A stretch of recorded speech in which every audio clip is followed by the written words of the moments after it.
Bonjour à toutes, bonjour à tous, bienvenue pour ce nouveau numéro, de 01, le webinaire qui tente de décrypter le numérique, sous l'angle des compétences et des métiers, pour qu'il soit utile à tout le monde et pas seulement pour les geeks.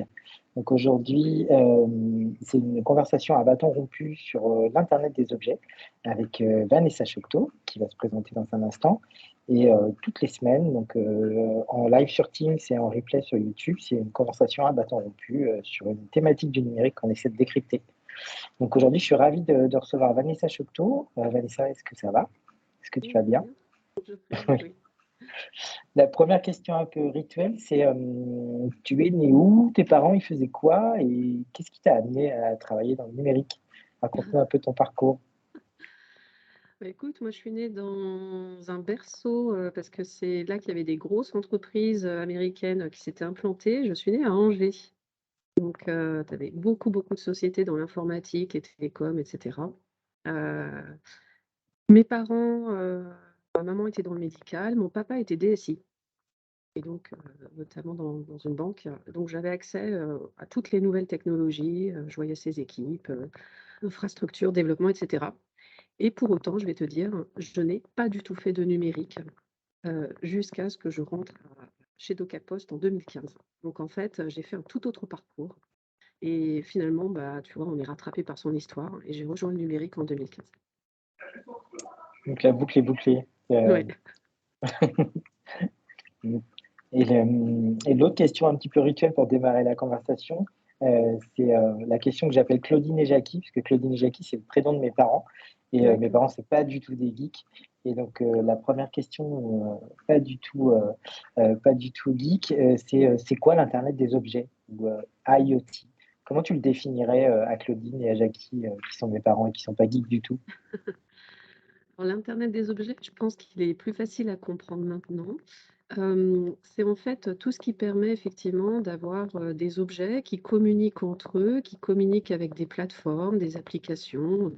D'ailleurs, le premier des objets connectés, parce que ce sont ce qu'on appelle les objets connectés, c'est celui-ci, hein, c'est, le téléphone. On l'a tous dans la main quasiment et en fait, bah, l'internet des objets, c'est ça. C'est comment ces objets, qui avant étaient des objets, on va dire, statiques, c'était des meubles, hein, bah, c'est devenu des objets communicants et qui remontent de la donnée et c'est ça qui est très intéressant, c'est parce qu'on peut à la fois recevoir des informations, mais aussi en impulser et donner des formes d'ordre, de commandes que les objets ensuite, mettent en place. Voilà, c'était pour, répondre de manière très simple sur qu'est-ce que l'internet des objets. Par contre, l'internet, c'est très vaste. L'internet des objets, c'est aujourd'hui des milliards d'objets, des milliards de communications, on n'en est pas encore au bout. On n'a pas encore exploré tout ce qu'on est en capacité de faire, au travers de l'internet des objets.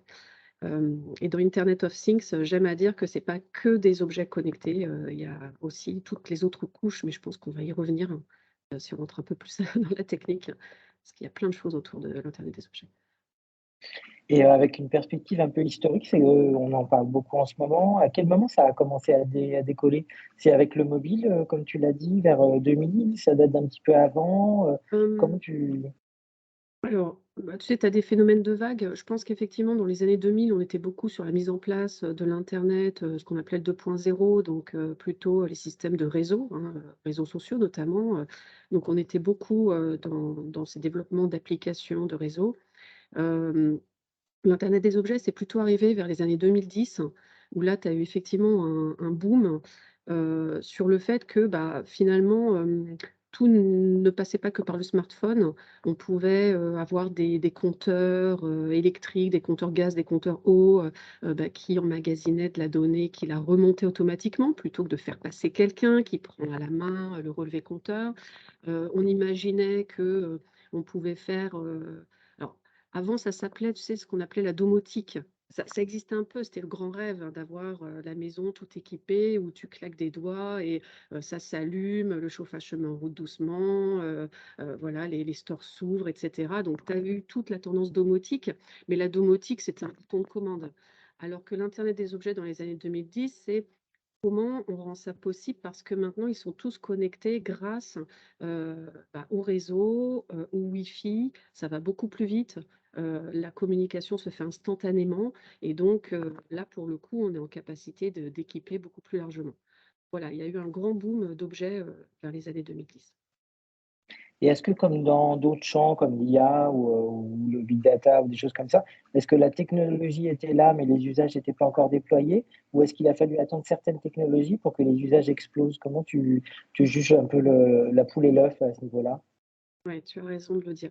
Hem, alors moi-même, tu vois, par exemple, on a évolué, moi je m'occupe du programme French IoT donc depuis 2015, où on aide des startups justement, en 2015 quand on s'est lancé, on cherchait à accélérer des startups, qui étaient, plutôt dans l'IoT. Donc c'est le phénomène que moi j'ai constaté de 2015 à 2017. On a eu des startups qui étaient vraiment dans la production d'objets connectés qui permettaient d'adresser des usages qui n'étaient pas encore complètement pensés ou réfléchis jusqu'au bout. Alors tu vois, je t'en ai amené exprès, là, j'ai par exemple, je vais faire de la publicité pour les startups qu'on avait accompagnées, mais toi, tu as Sensing Lab qui fait des petits capteurs comme ça, tu le mets sur un compteur et en fait, ça va te remonter la donnée, en temps continu et donc tu peux repérer, par exemple, des fuites d'eau, énormément de choses à partir de ça. Un autre capteur, donc là, on imagine facilement les usages, hein. Ça permet effectivement de faire, du dépannage instantané, du repérage et cetera. Là, c'est intéressant, c'est, GreenMe, c'est un cube connecté qui permet, d'avoir plein de capteurs, chez toi dans le bureau. Ça va être la température, le bruit, intéressant aussi, le CO2, les particules et cetera. Donc c'est un indicateur de qualité d'air, de vie et cetera. Pour le coup, on voit très bien ce que ça capte. Il y a eu énormément de développement fait par, Alexandre Dugarry qui est le fondateur de la start-up. Et en même temps, il cherchait les usages au sens, est-ce que ça va être plutôt les particuliers? Est-ce que ça va être plutôt les entreprises? Pour faire quoi précisément? Est-ce que c'est pour la qualité de vie au travail? Est-ce que c'est pour autre chose? Par exemple, avoir un monitoring de bâtiment? Donc tu vois, il se posait encore beaucoup de questions. Donc de 2015 à, enfin en tout cas moi ce que j'ai constaté, même si ça a démarré avant, ça a démarré dès 2010, hein, un petit peu avant si on parle de domotique, mais c'était pas connecté.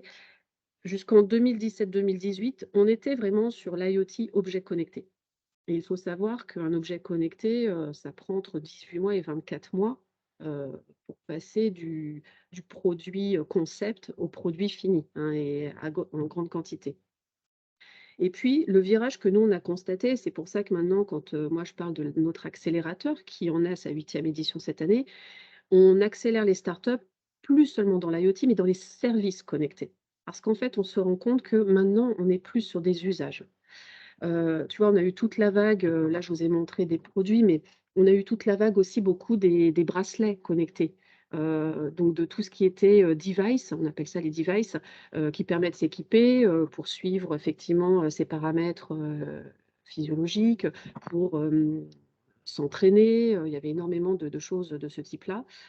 Donc c'était du monitoring, personnel. Au début, c'était vraiment, un objet, un usage et puis on a vu qu'on a glissé et maintenant on est vraiment sur les usages. Depuis, 2018, ce que je constate, c'est, les startups, elles arrivent plus par l'usage à vouloir adresser. C'est quoi le problème, que, rencontrent, des entreprises, des particuliers et cetera et comment on peut y répondre?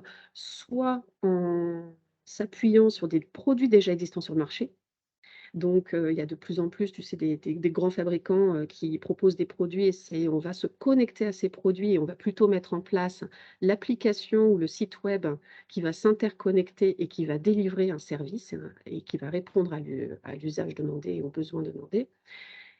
Ou alors, si ça n'existe pas, je vais, essayer de créer, l'objet de toutes pièces. Voilà, avec les capteurs qui vont bien et cetera. Donc on a un glissement progressivement, mais finalement, on revient à la racine même, heu, de l'IoT, Internet of Things, les choses. Donc ce ne sont pas que des objets. Les choses, c'est, les smartphones, les datas, se connecter aux choses, en fait, voilà. Donc tu vois, on a un glissement, on est beaucoup parti des objets parce que c'est sympa de fabriquer des objets. Ça matérialise aussi parce que pour beaucoup, tu parlais tout à l'heure, et tu as pris le prénom de tes parents. Pour beaucoup, ça reste, virtuel, hein. On parle de cloud, on parle d'application, on parle de web, c'est très virtuel, on n'arrive pas à concrétiser.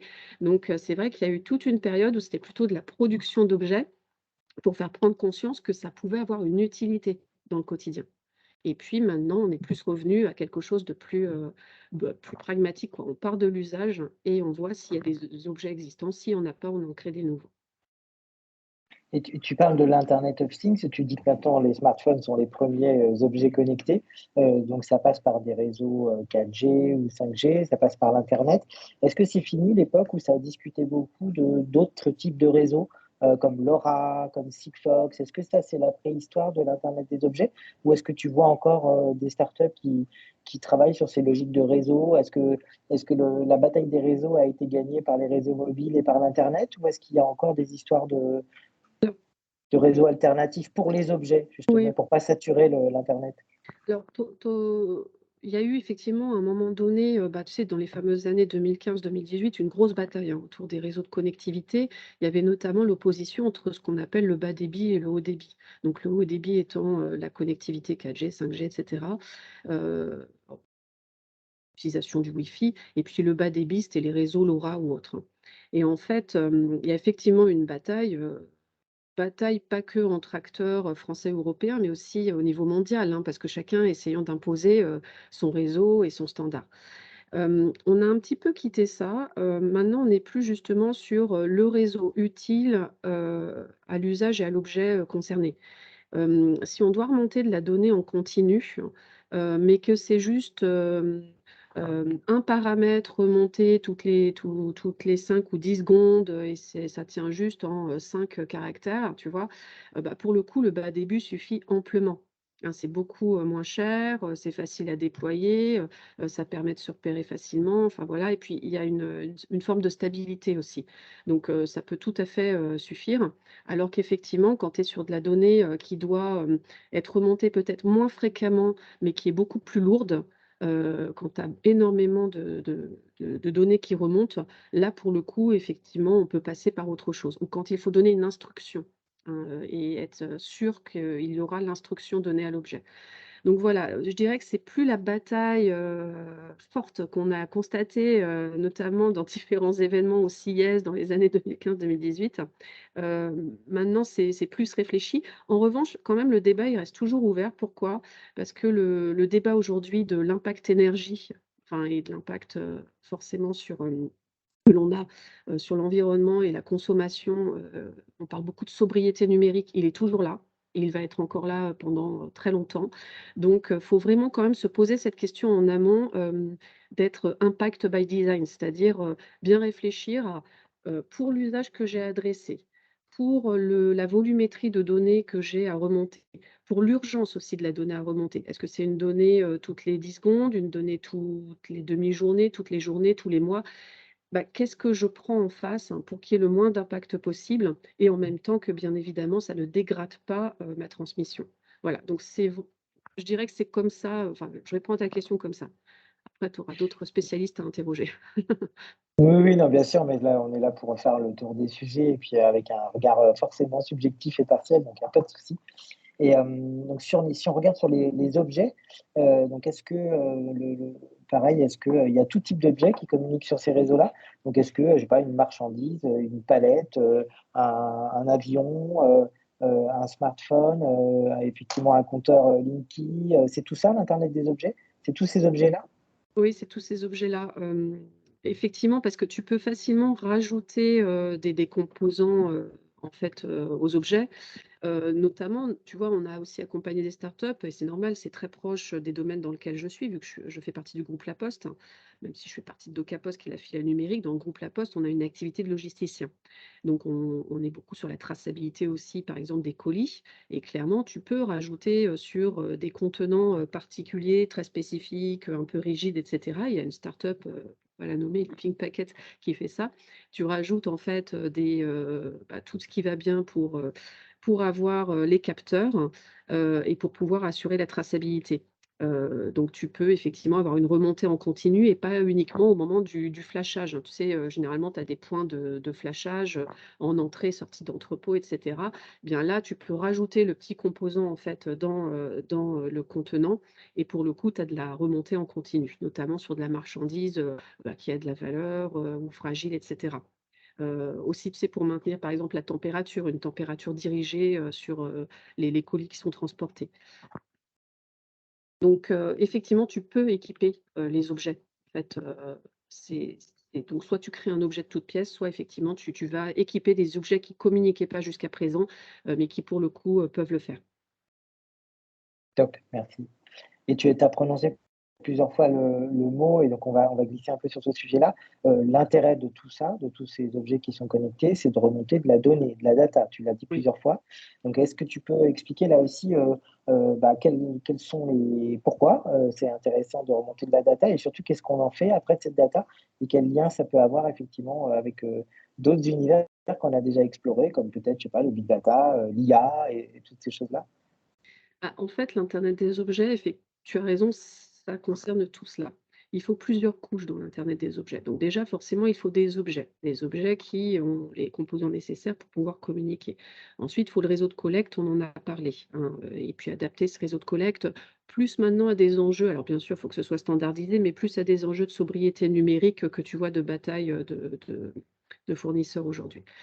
Après, l'intérêt, effectivement, c'est un objet seul, qui communique pas avec d'autres systèmes, d'autres choses, ça a peu d'intérêt. En fait, c'est comme, enfin, c'est la différence entre ta montre et une montre connectée, hein. Une montre connectée qui ne remonterait pas les informations, dans une plateforme, dire dans le cloud, pour le coup, ça aurait et qui n'interagit pas, par exemple, avec ton smartphone, aurait très peu d'intérêt. Enfin, ça reste une montre dans ces cas-là et elle a pas besoin d'être connectée. Donc il y a la couche aussi de plateformes de services, à mettre en place, c'est-à-dire, toute, toute cette récupération et cet hébergement, de données, qui est d'autant plus important quand tu as de la donnée lourde. C'est-à-dire que, comme on le disait tout à l'heure, si ça remonte qu'une information, ça va, c'est assez, facile.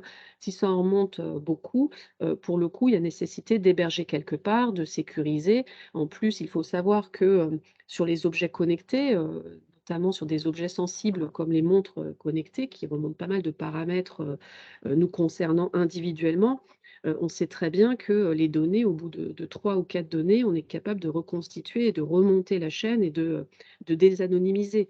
Donc, c'est très sensible et pour le coup, il faut sécuriser, hein. Il faut sécuriser cette data dès lors qu'elle commence à remonter. Et puis, forcément, si on veut qu'il y ait un service autour, par exemple, la montre connectée peut remonter des paramètres vitaux, ça va rentrer sur une plateforme qui va permettre, passer dans la machine justement du big data, du machine learning, de comparer avec des bases, de données comparatives et de se rendre compte que par rapport, par exemple, à mon poids, mon âge, ceci, cela, je dois faire attention à telle ou telle chose, dans le futur. Donc ça peut me donner des indications.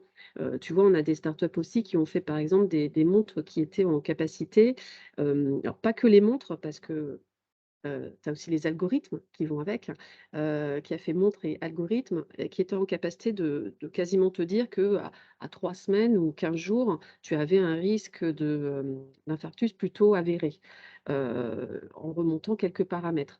Donc, voilà, ces données, c'est important de les avoir, d'avoir les plateformes qui font, ces analyses correctes, qui les matchent avec, des banques de données existantes, avec des analyses comparatives en fonction des domaines et puis là où c'est intéressant, c'est quand ça rajoute justement du service. Non seulement ça informe la personne à titre individuel, mais en plus, ça peut, se mettre en connexion avec, par exemple, le logiciel utilisé par son médecin traitant, pour, déclencher automatiquement un rendez-vous et cetera. C'est là tout l'intérêt, c'est de pouvoir après effectivement se connecter à d'autres choses et de penser, un usage continu. Ça va aller très, très loin effectivement dans l'usage. Donc il y a Top, toutes ces c'est couches cool. à rajouter et effectivement, les algorithmes, le traitement de la donnée, c'est extrêmement important, heu, à grande masse, mais aussi développer aussi des algorithmes ou des choses qui tournent sur l'objet lui-même pour s'assurer, par exemple, qu'il y a déjà des traitements faits en local. Tu sais, on parle de edge computing, donc vraiment les traitements locaux, en fait, qui restent sur le device et puis ça fait déjà un 1er traitement et ensuite ça remonte dans le cloud pour avoir accès à des traitements beaucoup plus élaborés. Donc effectivement, tu as toutes ces couches qui se superposent dans cet internet des objets. Donc les objets, le réseau de collecte, la plateforme de service, qui permet de faire le big data, qui permet de poser les algorithmes, et puis qui peut permettre de poser surtout la couche de service au-dessus. Qui souvent Super. se matérialise par une application ou un site web, hein.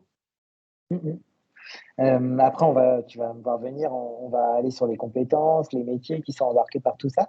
Juste un petit dernier panorama. Donc en fait, dans ce monde-là, tu as des pure players, des Mmh. gens qui s'occupent que de la partie IoT et puis après, tu l'as dit, à la poste, vous faites de l'IoT, toutes les boîtes, peuvent avoir besoin d'IoT. Tu peux nous faire juste un petit panorama du marché, de l'IoT, en tout cas des types d'acteurs que ça engage? Est-ce que c'est tout le monde? Est-ce qu'il y a beaucoup de startups? Est-ce que la France, c'est un bon pays de l'IoT ou? Alors, tu as des grands effectivement sur le marché, bah, tu vas retrouver beaucoup d'objets connectés effectivement, sur le marché européen qui viennent, de groupes, bah, tels Legrand, Netatmo. Alors tu as les 2, hein, Legrand est un grand groupe, Netatmo a démarré, start-up. Tu as tout, après tu as les big five forcément qui en font également, ne serait-ce que les Alexa, donc tout ce qui était, agent conversationnel, c'est aussi Enceintes de l'IoT. connectées, tout ça? Voilà, Ouais, toutes les enceintes connectées, forcément, ça vient aussi du monde, des GAFAM. Forcément, tous ceux qui font des smartphones, bah, font aussi, ont des dérivés objets connectés. Voilà, donc tu as effectivement ceux qui sont déjà qui fabriquaient des objets, qui étaient déjà dans les univers, on va dire, de smart home, de domotique, qui ont progressivement, mis en place la transformation numérique pour connecter et interconnecter leurs objets. Et puis, tu as ceux qui viennent plutôt du monde des connexions, qui viennent plutôt du monde bah, de la téléphonie, qui, eux, sont allés vers des conceptions d'objets périphériques. Donc, tu vois, tu as un peu tout type d'acteurs. Tu as aussi pas mal de startups, bah, ne serait-ce qu'en France, il y a eu quand même WeThings, hein, qui est particulièrement décollé avec les balances connectées, tout ce qui était device effectivement personnel autour de la santé. Pour le coup, voilà, il y a eu beaucoup de startups. Il y en a à l'échelle mondiale, hein, tu en retrouves quasiment dans tous les pays. Quand on va au Consumer Electronics Show à Las Vegas, il y a énormément effectivement de startups qui proposent des objets connectés. Pour autant, après, elles sont vite rattrapées par leur capacité de production, hein, bâtir, un objet, enfin, fabriquer un objet connecté, c'est effectivement, maîtriser beaucoup, beaucoup de couches comme on l'a dit tout à l'heure, hein. Il y a la production, le matériel, tu as tout le design du produit, les matériaux à utiliser, les composants qui en plus aujourd'hui, sont rentrés dans la case rareté, donc il faut des bonnes filières d'approvisionnement.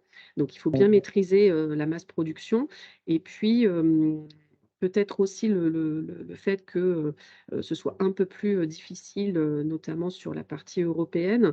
On a des très bonnes capacités de production avec des usines, jusqu'à des niveaux de 10 000, 20 000 unités. Dès lors qu'il faut faire de la production vraiment de masse de ces objets, là, tu es plus en production effectivement, dans d'autres pays ou sur d'autres continents.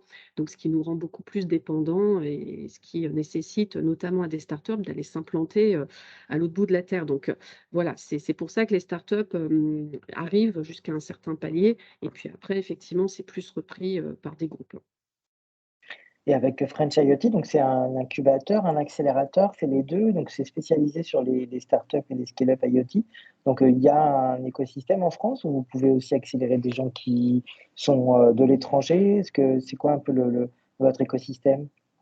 Alors nous, on a un accélérateur, bah, qui existe depuis 2015, donc tu vois, tous les ans, on accélère, entre 12 et 16 startups. Donc, il y a plus de 100 startups aujourd'hui qui sont passées par l'accélérateur. Parmi toutes les startups que l'on a accélérées, on a eu quelques startups effectivement venant d'autres pays. Alors plutôt Europe, alors non pas que, je me trompe là pour le coup, mais on a eu des startups venant de Suisse, d'Autriche, de Belgique et puis, on a effectivement des startups, où l'un des fondateurs, a déjà un pied aux États-Unis. Donc tu vois, ce sont des startups qui, sont en France, mais qui, ont déjà, le pied sur la côte est, américaine. Donc, en revanche, effectivement, on accélère plus les startups qui, de toute façon, ont l'intention de se développer aussi sur le territoire français et de bâtir des partenariats en France, parce que l'accélération, elle prend toute, son intérêt quand c'est sur place. Donc nous, en fait, on va les accélérer pendant à peu près, 1 an. C'est revoir tout leur modèle économique, les cibles adressées, la façon de concevoir, leurs produits complets, comment elles peuvent dynamiser, revoir l'UX/UI, par exemple, de leurs, applications et cetera. Donc on va beaucoup les aider sur ces parties-là. Nous, tout ce que l'on veut, c'est que ça devienne nos futurs partenaires et qui dit partenaire de grands groupes, ça veut dire des partenaires robustes. Donc tu vois des startups qui, assurent une viabilité, parce que alors moi j'aime à rappeler qu'il y a 3 piliers. Pour qu'il y ait une viabilité, il faut que, techniquement, ça tienne la route. Donc on va regarder les tests techniques, que le business soit là à terme, c'est-à-dire qu'il y ait vraiment des acteurs qui vont acheter le produit et qu'elle puisse se développer sur le long terme et puis, qui est l'usage, hein, qui est vraiment cette appétence, pour, utiliser, le produit. Parce qu'il y a eu un moment donné où il y avait une vague, IoT de services connectés qui était extrêmement gadget. Donc, l'utilité est de plus en plus demandée, hein et là, on en revient toujours, au phénomène de société, c'est rechercher la sobriété numérique. Donc, voilà, nous on accélère, on leur fait prendre ce virage, on essaye de les faire passer à l'échelle, sans passer par, notre incubateur et ce qu'on va faire aussi, c'est qu'on va beaucoup les mettre en relation avec nos directions innovation, nos directions projet internes groupe La Poste, mais aussi avec des directions de nos partenaires. Donc tu vois, quand on lance, le concours tous les ans, on adresse plusieurs thématiques. Il y a les services connectés, par exemple, les services de proximité. Cette année, on est associé La Poste avec, SNCF Gare et Connexion, parce qu'en fait, c'est tous les services, à proximité de chez soi ou sur ces lieux de mobilité. On est associé aussi, par exemple, avec la Fédération hospitalière de France et son fonds et avec Malakoff Humanis dans la santé, parce qu'eux aussi accompagnent les startups, pour développer des services pour les hôpitaux ou pour, les entreprises, qui agissent sur la prévoyance santé. Et puis on est aussi, avec Pôle emploi, qui travaille beaucoup également sur, la comment dire? La simplicité administrative, l'accès aux services administratifs territoriaux et cetera. Et là, il y a des fois effectivement des services connectés qui permettent d'améliorer tout cela et notamment de bénéficier d'une data de meilleure qualité, et de parcours utilisateurs, plus fluides. Voilà, donc c'est ce qu'on fait tous les ans et c'est plutôt, moi je suis plutôt satisfaite de voir que même avec, tu vois, les 2 années qu'on vient de vivre, qui ont particulièrement impacté quand même le monde économique et le monde des startups avec les différents confinements, on arrive avec, notre programme, sur toutes les startups qui font partie, de notre accélération, on est à plus de 92 de startups, tu vois, qui, sont maintenues en activité depuis 2015. Par rapport, au taux à la moyenne nationale, c'est plutôt, intéressant de voir qu'elles sont là sur la durée, quoi. Et tu dirais que dans le monde de l'IoT, la pandémie, elle a eu cet effet, aussi accélérateur? Est-ce que ça a boosté, en fait, les choses? Est-ce que là aussi, il y a eu une transformation numérique accélérée? Ou est-ce que tu l'as pas forcément constaté? Alors si une transformation numérique accélérée, notamment sur les secteurs en tension ou particulièrement, tu vois, demandeurs, notamment toutes les startups qu'on avait, sur la thématique santé, elles ont vu, forcément leur carnet de commandes, leurs expérimentations, monter de manière très forte parce qu'il y avait ce besoin d'assurer quand même du service à distance, nécessaire pour, les médecins, les pharmaciens, les hôpitaux et cetera. Donc beaucoup effectivement ont pu se développer, sur cette période. Donc toutes celles qui effectivement, même celles qui étaient beaucoup dans les services connectés, tu sais, autour du commerce, des livraisons, Le retail et tout ça, voilà, ouais. dans toute cette partie-là, ça a été forcément accéléré parce qu'il fallait, des services de proximité en un quart d'heure, ou 1 heure parce qu'à l'époque, tu te souviens, on était confrontés au fait qu'on ne pouvait pas, partir à plus de 10 kilomètres ou plus d'1 heure et cetera. Donc ça a été un effet booster. Il y en a eu d'autres qui, elles, étaient sur, des objets connectés. Alors là, pour le coup, tu vois, dans le dur, par exemple, des objets qui permettent, d'assurer enfin des petits robots, enfin tous les objets aussi, qui étaient plus, sur, de la qualité de vie, voilà. Eux, forcément, il y avait la distance, il y avait plus les rendez-vous. Il y avait aussi le phénomène d'approvisionnement, hein, difficile aussi, d'avoir, ces fournisseurs à l'étranger qui approvisionnent pour avoir les pièces nécessaires. Donc il y a eu un léger ralentissement effectivement sur certaines startups. Donc c'est pas homogène, ça dépend vraiment de, dans quel secteur se trouvait en fait la startup. Tu vois, toutes les startups qui étaient dans le domaine, de la mobilité, tout ce qui va être, véhicules connectés et cetera, ça a été un peu plus délicat sur cette période, par exemple. Ouais, je comprends. On va passer à la deuxième partie et on va creuser, tout ce qu'on vient de se dire, hein, tout ce que tu viens de nous dire et merci parce que c'est super clair d'avoir et l'approche, historique et l'approche par couche et l'approche aussi des différents domaines. Ah Heu, et ce donc que je voulais te dire, si tu permets bien juste, sûr, bah, bien je sûr. rajouterais juste une chose, c'est tu sais, et moi-même j'avais j'avais cet idéal en 2015. Tu sais, on pensait tous que l'internet des objets, tous les objets allaient communiquer entre eux, que ça allait simplifier vraiment la vie. Tu as une chaîne, de bout en bout, tu vois, d'objets qui connectent, et qui, communiquent entre eux. Là, je rajouterais juste une chose, c'est qu'on est un peu passé à côté de ça, hein, tous collectivement et c'est pas comme ça que le marché s'est structuré. On se rend compte que, finalement, c'est vraiment, usage par usage. Heu et j'en reviens à quand même, au frein qui est le réseau de collecte et de connectivité. Les objets communiquant de manière différente, tu sais, il faut développer des API, il faut de l'interconnectivité entre les objets qui n'ont pas forcément les mêmes protocoles de communication et là, justement, ce grand vœu, que tous, les IoT lovers avaient en 2015-2016, on va dire que ce n'est pas arrivé parce que c'est assez compliqué et puis finalement, ça répond pas à l'usage demandé. Voilà, c'était juste la précision que je voulais t'apporter Ouais, parce ouais, qu'à non, c'est un moment super donné, il y avait intéressant. vraiment cette vision de l'IoT, ça va être, bah, tu vois, la domotique, plus, c'est vraiment tous les objets vont communiquer, je vais avoir tout de bout en bout fait de manière très fluide et en fait, non, parce que, chaque objet a quand même son fabricant, son protocole de communication. Il faut stabiliser les API, il suffit que, un bout, soit du côté du récepteur, soit du côté, de l'émetteur, il y a un bout qui change de code, bah, ça modifie tout et ça, hem, la connexion qui tombe. Donc voilà, il y a on n'est pas sur ce grand monde de l'IoT qui communique, entre eux bien, sauf dans un domaine, l'IoT industriel. L'IoT industriel, c'est les équipements, bah, de grands ensembles industriels, d'entrepôts et cetera et là, pour le coup, comme c'est en milieu fermé, on va dire, là, les connectivités sont maîtrisées, donc là, par contre, ça se développe très fortement. Voilà, c'était juste la précision que je voulais apporter sur cette partie-là, parce qu'on pensait Non, non, vraiment ouais, l'IoT c'est comme ça super au utile. démarrage. Top. Et donc derrière tout ça, forcément, il y a des enjeux de compétences et de métiers. Il faut, comme dans toute, l'industrie du numérique, je sais pas, des développeurs, des gens, qui font les capteurs, qui les programment. Est-ce que tu peux nous faire un petit panorama des différents types de métiers qui sont engagés, par l'internet des objets et par les services qui sont liés à ça? Bah, écoute, nous, enfin, en tout cas, dans les startups que nous, on accompagne, on voit très vite effectivement que c'est, développeurs, développeurs, développeurs. C'est très important au démarrage effectivement parce que, comme je l'ai dit, il y a eu un glissement de terrain entre les objets connectés, et puis plus maintenant les services, connectés donc tout est souvent matérialisé par l'usage et l'usage, c'est pouvoir activer en fait, ton objet, ta data donc il faut configurer effectivement, une application. Donc il y a beaucoup de développeurs, product manager, product owner pour développer, l'application ou la web app et cetera. Donc ça, c'est très fort au démarrage, forcément d'une start-up.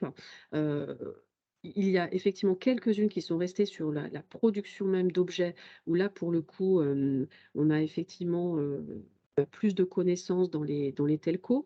Donc on a des profils, d'ingénieurs, telco pour bien maîtriser, les réseaux de communication. Après, plus elle se structure, plus tu vas avoir besoin, d'architectes, hein, pour penser, tu vois, les interconnexions, le schéma global de communication. Mais là, ça arrive un peu plus tard quand ça se consolide. Et puis, on a, une fois qu'il y a une forme de maturité, on va avoir beaucoup plus de data scientists, donc là, effectivement, on rentre dans le monde de la data parce que ça va être, le cœur du développement, c'est, s'assurer que, justement, au-delà de délivrer de la data, il y aura du service additionnel de proposer grâce à, l'examen, de cette data. Donc là, on a effectivement beaucoup de data scientists, qui se rajoutent, au fur et à mesure. Et puis je te dis, la petite particularité, c'est ce que je disais sur, la production d'objets. Et tu as aussi celles qui sont ultra spécialisées, notamment dans la santé. Bon, bah, très clairement, les data scientists, ce sont des experts, qui ont la double formation et qui, par exemple, maîtrisent parfaitement, ce sont même des docteurs, hein, qui maîtrisent parfaitement, le milieu médical. On a d'ailleurs, nous, beaucoup de startups, dans ces domaines-là qui ont été fondées, justement par des médecins. Donc quand, plus on est dans des domaines en plus, spécialisés, précis, plus, il va y avoir, une expertise fine dans le traitement de la data, mais ils ont besoin de s'appuyer, bah, sur toutes les fonctions dont j'ai parlé avant, les développeurs, les product owners, les data scientists généralistes. Ah et puis j'oubliais, très important aussi, chez une startup, il y a beaucoup d'UX, UI designers. Beaucoup, beaucoup. Parce que c'est la clé aussi, c'est, comment, rendre l'usage extrêmement simple, le parcours extrêmement fluide et soigner vraiment l'expérience, du client, de l'utilisateur. C'est très recherché parce que justement, c'est ça qui a pris le pas, par rapport à ce qu'on se disait tout à l'heure où, au début, tu sais, il fallait faire de l'objet pour matérialiser parce que les gens n'arrivaient pas à voir ce qu'on entendait par IoT. Et bien maintenant, finalement, pour matérialiser, c'est pas tant l'objet, c'est plutôt, le parcours qui est très fluide. Heu, je te donne un exemple, tout le parcours, alors qu'est-ce que je pourrais donner comme exemple? Hem Bah, je vais revenir sur le bracelet connecté qui vous montre les paramètres, vitaux. Bon, bah, clairement, se connecter, et avoir, tout de suite, le dashboard qui montre ce qui va pas, et avoir les petits boutons, qui permettent d'exporter et puis ou alors de tout de suite être lié et de prendre un rendez-vous, par exemple, sur Doctolib. Bon, bah, là, clairement, c'est un parcours d'usage très intéressant. Donc c'est ça qui est recherché. Il y a beaucoup d'UX, UI designers. Et puis tu l'as dit, en incidence, il faut sécuriser tout ça, donc j'imagine il y a un peu de cyber et puis il y a peut-être des data protection officers aussi pour le côté RGPD et tout ça? Il doit y avoir des choses comme ça aussi? Ouais, alors tu fais bien de me le rappeler parce qu'en plus, tu vois, DocaPost, c'est souvent les coordonnées qui sont les plus mal chaussées. DocaPost, nous, on agit beaucoup sur ce domaine-là. Nous sommes, un tiers de confiance et on agit, pour les entreprises dans la transformation numérique et notamment le numérique de confiance. Donc on a beaucoup de solutions, qui sont sécurisées, tu vois, on a la signature, électronique, on a l'identité numérique et cetera. Donc forcément, c'est notre métier et oui, tu fais bien de le rappeler. Alors il y a ces fonctions-là, après souvent dans les startups, au démarrage, dès lors enfin tant qu'ils ne sont pas atteints, les 20-30 personnes dans les équipes, ils vont plutôt, sous-traiter, travailler, en en part-time et puis, progressivement, effectivement, ils vont faire rentrer dans leurs équipes, des personnes qui maîtrisent complètement cette partie-là. Et tu nous as bien décrit le passage un peu d'un monde, de télécom, d'objets, d'électronique et de choses comme ça, vers quelque chose de plus serviciel avec des apps. Ça, j'imagine que ça veut dire qu'en proportion et puis, qualitativement, sur les métiers, il y a de moins en moins de développeurs en C, pour des trucs embarqués sur des capteurs et cetera et beaucoup plus de gens qui font, des apps, de la Ouais. data et cetera. Ouais, tu vois, on était, 2015-2017, comme je te le disais, moi, j'étais quasiment à 80-20, hein, 80 de startups avec, vraiment leurs objets connectés et j'avais que 20 de startups qui étaient plutôt sur les services apportés, en en application qui permettait de se reposer sur de la data existante, hein, c'est-à-dire qu'ils se connectaient à un réseau d'objets connectés existants, hein, ou de data récupérée par des smartphones, mais qui, eux, travaillaient plutôt leurs produits applicatifs. Effectivement, maintenant, c'est l'inverse qui se produit. Là, tu vois, depuis 2020, on est plutôt à 80% sur du service numérique. Et là, est-ce que dans cet univers-là, tu constates ce que nous, à Simplon, on constate aussi dans plein d'univers? C'est-à-dire que si c'est plutôt des développeurs ou des gens qui sont, je sais pas, data analystes, qui doivent, stocker, gérer les données et cetera, est-ce que c'est, effectivement un monde où il y a pas que des PhD, des docteurs et des bac+15? Est-ce qu'il y a aussi des techniciens? Est-ce qu'il y a aussi des bac+2? Est-ce que tu vois ça dans le monde de l'internet des objets, dans le monde de tes startups? Ou est-ce que c'est très spécifique et donc ça effectivement, ça nécessite plutôt des gens de hyper capés et pas forcément des gens, tels qu'on pourrait les croiser à Saint-Cloud. Alors, alors enfin, comment dire? Tu as plusieurs phénomènes. Hem, Quand, tu es sur des startups ultra spécialisées, tu vois? On parlait tout à l'heure de la santé, où tu as quand même, une thématique un peu, particulière. On a des startups aussi qui sont beaucoup dans du développement de services connectés, qui vont être des briques technologiques. J'ai oublié de te parler de ça, mais il y a effectivement des startups, qui vont être une brique par rapport à toutes les couches dont j'ai parlé tout à l'heure. Par exemple, on a des startups qui vont être beaucoup sur, les briques d'identification, les briques de biométrie et cetera. Donc là, pour le coup, sur la santé, sur ces métiers-là, quand tu es vraiment, aussi, au service aussi de tes clients qui peuvent être des clients dans la défense, là, effectivement, tu as plutôt du PhD.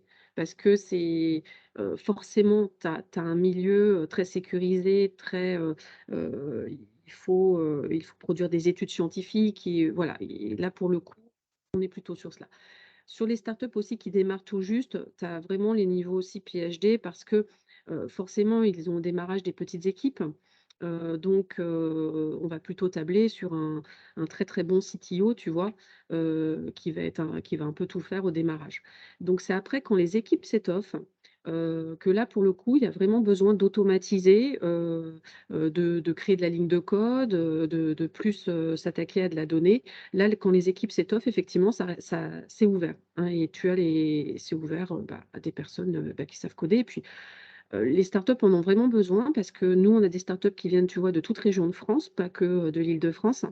Et le marché de l'emploi est assez sous tension actuellement. Donc, il y a des startups qui sont en recherche, sur ces marchés-là de personnes qui n'ont pas forcément, le niveau PhD.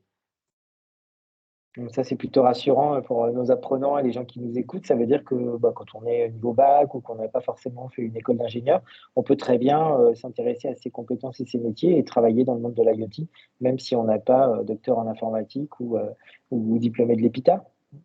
Oui, bah, tu peux effectivement y aller, donc faut aller il y a beaucoup d'opportunités sur les startups, tu sais, à partir, de ouais 30-40 salariés où là, ça commence vraiment à grandir et il faut vraiment étoffer les équipes et venir en soutien. Et en dehors des startups, des acteurs comme DocaPost ou les gens qui consomment de l'IoT ou qui travaillent avec cet écosystème de startups, elles doivent aussi avoir de leur côté, de la direction métier ou des choses comme ça, des profils tech aussi? Ou c'est vraiment, où le service, il est tellement bien fait qu'il n'y a pas besoin, d'avoir d'interlocuteurs techniques, quand on est utilisateur et consommateur d'IoT? Alors attends, j'ai pas compris ta question, vas-y redis-moi. Je suis Est-ce que désolée. chez DocaPost, il y a des gens qui sont, en interface avec ces startups et qui font que, bah, en fait, il y a pas que, dans les prestataires d'IoT, qu'il y a des offres d'emploi, mais aussi, est-ce que chez DocaPost, vous cherchez des Oui, profils techniques, bah, bien sûr. qui sont Oui, oui, bah, tu sais, DocaPost, on est une entreprise, on est une filiale du groupe La Poste, donc on est vraiment spécialisé dans la transformation numérique, des entreprises. Donc on va aider les entreprises à mettre en place, leur transformation numérique, donc à, mmh, à mettre un service de bout en bout pour leurs clients, numériques. Donc on propose des plateformes, des sécurisations, on agit dans la santé avec, tu vois, de l'hébergement agréé données de santé, on est beaucoup aussi, dans la data. Donc on a plus, chez nous, on a plus de à peu près 1000 développeurs, enfin de monde, IT, hein, pur et puis, tu as à peu près, 400 personnes, sur la partie, data, donc et IA et data. Donc effectivement, ce sont des, bah, des emplois que nous avons et nous recrutons en permanence et je sais qu'on est en lien aussi avec vous, hein, sur ces sujets-là. Donc faut pas hésiter à regarder sur docapost.com. Il y a souvent des annonces effectivement, pour, du recrutement. Super, bah, écoute, merci pour ce bon panorama. Les enjeux, les dernières tendances, c'est quoi que tu vois? Parce que tu es sur un poste d'observation, assez sympa de ce monde-là. Donc j'imagine il y a des choses qui bougent, tu en as un petit peu parlé. C'est quoi un peu les grandes tendances en ce moment dans le monde de l'IoT? Alors les grandes tendances, bah, elles ont été un petit peu perturbées, tu vois, par, ce que je t'ai dit, hein, le monde, covid là que l'on a connu. Donc ce qui fait que, bah, pour le coup, ça s'est resserré sur des secteurs, plus de services de proximité, tu vois? Ou de santé. Ce que je vois aujourd'hui, bah, non, la grande tendance, maintenant, ça va être vraiment la partie IA et data. C'est-à-dire, automatiser de plus en plus, simplifier l'usage de plus en plus. Donc là, c'est vraiment, la les prochaines étapes. Jusqu'à présent, on n'avait pas une remontée de data, tu sais, c'est aussi le grand idéal, hein, d'avoir ce grand data lake où on a toutes les datas.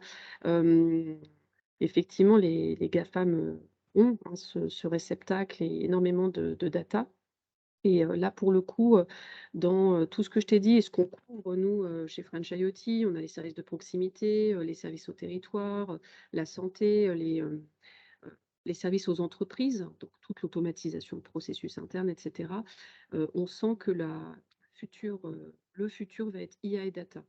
Et justement tout ce qui permet et aussi tout ce qui permet d'encore plus sécuriser et d'encore plus, avoir un usage fluide. Donc tu sais, c'est l'usage, de tous les agents conversationnels, les bots et cetera, tous les petits robots internes, qui permettent d'automatiser, heu et de très, très vite, rendre service à la personne qui utilise, l'objet ou le service. Et de l'actualité de French IoT ou de DocaPost, peut-être pour finir, toi, ton actu du moment, c'est Ouais. quoi? Est-ce qu'il y a un nouveau concours? Alors oui, sur French IoT, effectivement, alors nous, on est l'accélérateur, opéré par DocaPost parce que DocaPost est le spécialiste dans la partie numérique du groupe, mais on opère l'accélérateur pour tout le groupe La Poste et pour les partenaires, tu sais, que j'ai cités tout à l'heure. Donc on en est alors on a dépassé l'âge de raison, hein, c'était notre 7e année et là, on entame la 8e promotion. Donc on vient de clôturer le concours, tu vois, pas plus tard que vendredi dernier. On a déjà, beaucoup de dossiers de start-up à regarder et on annoncera à Viva Technologies, les nouvelles start-up, 2022 et puis bien sûr, c'est un concours par an donc faut pas hésiter, si, parmi les personnes qui écoutent, il y a des volontés d'entrepreneuriat ou des volontés d'aller, jusqu'au bout de poser un projet, une idée, un concept, dans les services numériques, bah, ce sera à nouveau ouvert l'année prochaine donc voilà, c'est vraiment ouvert. Faut pas hésiter à rentrer aussi en contact parce que comme nous, on anime la communauté des startups qu'on a, eues depuis 2015. Moi, j'ai tendance à dire French IoT un jour, French IoT toujours. Donc en fait, on garde beaucoup le contact avec elles. Il y a des opportunités, donc faut pas hésiter à rentrer en contact avec nous parce qu'on peut à un moment donné, avoir des startups qui nous demandent, effectivement, elles ont besoin de recruter, elles ont besoin de telle et telle expertise et nous, on fait beaucoup de mise en relation. Donc voilà, c'est notre actualité sur cette année. Globalement chez DocaPost, DocaPost, nous, on est une entreprise qui croît énormément depuis quelques années. On a fait, beaucoup d'acquisitions aussi d'acteurs, du marché pour consolider et pour devenir l'acteur, de référence, tu vois, sur, la confiance numérique. C'est vraiment notre philosophie, hein, c'est, comment le numérique peut être, plus responsable, mais également, de confiance avec un très bon niveau de sécurisation. Et donc, récemment, nous ont rejoint des acteurs comme Open Value qui fait de l'IA ou comme, encore plus récemment, tu vois, ce mois-ci, le groupe EVA qui fait, de l'analyse de data, dans le monde justement de la santé. On a des entreprises qui nous ont rejoints sur l'archivage, sur la sécurisation et cetera. Donc, c'est toujours en ébullition et Et on a effectivement à la fois du recrutement, à la fois des très beaux projets et toujours, la volonté de travailler avec des acteurs, que ce soit des grands groupes, des PME ou des TPE pour qu'elles deviennent nos partenaires. Voilà, donc c'est très, très ouvert et il y a beaucoup à faire actuellement parce que le numérique est partout. Effectivement, tu ne dois pas t'ennuyer. Merci beaucoup pour ce tour d'horizon parce que c'était super intéressant et super pédagogique. Est-ce qu'il y a un sujet qu'on n'a pas abordé et que tu dis il faut absolument que je parle de ça ou sur ce monde-là ou sur ton univers? Bah, sur ce monde-là, non, non, bah, non, j'ai évoqué tout à l'heure, tu sais, ce que je t'ai dit, le fait qu'il y a pas encore l'interconnexion complète, c'est pas forcément là que se trouve le chose. La seule chose que je voudrais dire, c'est peut-être, effectivement, on peut faire beaucoup de choses avec l'existant. Tu vois, beaucoup, voulaient développer leurs propres bracelets, leurs propres, boîtes et cetera et puis finalement, tu te rends compte que tu peux te reposer sur, tu peux plutôt travailler ton algorithme, plutôt travailler, ce qui va faire ton cœur et ton actif et puis ensuite l'implémenter, justement dans une application, voilà et ce sera disponible au plus grand nombre. Donc voilà, je pense que c'est le virage qui a été opéré qui est assez intéressant et qui est sécurisé de plus en plus parce qu'on hésitait beaucoup à confier ça sur, une application, une web app, qui finalement nous échappe un peu parce que les hébergements sont ailleurs, où on est dépendant, de fabricants de smartphones et cetera. Mais finalement avec, quand même tout l'arsenal, RGPD, le fait de maintenir la souveraineté numérique européenne là et c'est encore plus consolidé aujourd'hui en plus dans le monde de la data. Il y a toute l'éthique data là qui va être bien ouverte et bien sécurisée au niveau Europe. Donc je pense que c'est plutôt, prometteur, hein, parce que ça permet vraiment, si on aime coder, si on a, des idées, si on a envie de rendre service, bah, on peut mettre en place quelque chose très vite, de disponible très vite, avec un maximum de sécurisation tout de même et en même temps, la possibilité de toucher un maximum de personnes grâce à ces smartphones qui sont, facilement déployés, tu vois? Donc moi, je trouve ça super prometteur, en fait. On peut faire beaucoup, beaucoup de choses actuellement. Ceux qui ont Tu l'as ouais, puis tu l'as dit, c'est plutôt rassurant aussi sur l'impact écologique du numérique et la sobriété, qu'on ne soit pas oui, obligé de réinventer la roue. Merci d'ailleurs d'avoir, parlé de cette thématique-là, parce que ça nous tient à cœur à Saint-Plon. Mais c'est vrai que sinon, on se dit avec l'inflation et les milliards d'objets connectés, on n'est pas rendu, sur le l'impact écologique du numérique. oui et effectivement, nous, c'est aussi notre actualité. Tu vois, moi-même, j'ai une casquette, je m'occupe de French IoT, mais je m'occupe aussi de la transformation chez DocaPost, hein, et on a un programme de transformation parce qu'on veut toujours, aller de l'avant sur ces aspects-là, qu'on appelle justement le numérique responsable et on est, bah, partenaire de l'Institut du numérique responsable et pour nous, c'est très, très important de travailler ces aspects. Et pas que sur, le green IT, tu vois? C'est les aspects aussi d'éthique, éthique de la data, accessibilité, inclusion numérique. Pensez à tout ça, en fait. Pensez que le numérique, il doit être pour tous, il doit être utile pour tous et ça doit pas être un facteur d'exclusion, donc c'est très important. Donc ça, je ne peux pas faire une meilleure conclusion que ça. J'ai l'impression d'entendre parler de notre vision à 5 ans du numérique. Donc vraiment, Vanessa, merci beaucoup pour ce tour d'horizon. Mais je C'était t'en super prie. clair et voilà et merci d'avoir pris ton temps parce que je t'imagine bien occupé, pour faire un peu de vulgarisation et puis, pour, faire toucher du doigt toute la richesse et la complexité de l'internet des objets. Merci beaucoup. Bah, merci Frédéric, hein, de On l'invitation peut te et suivre, puis, sur LinkedIn, sur Twitter, je sais que tu es assez présent. sans problème, sur LinkedIn, faut pas hésiter à me passer des messages en privé, voilà, il y a même sur Twitter à m'interpeller en message privé. Je reste très connectée, je suis souvent très connectée sur les sur les réseaux donc voilà. J'ai vu, c'est Allez-y sans super. problème et puis, bah, bon, prochain, webinaire. Ouais, merci beaucoup, c'était vraiment super. Merci, merci. À très bientôt Frédéric et merci encore.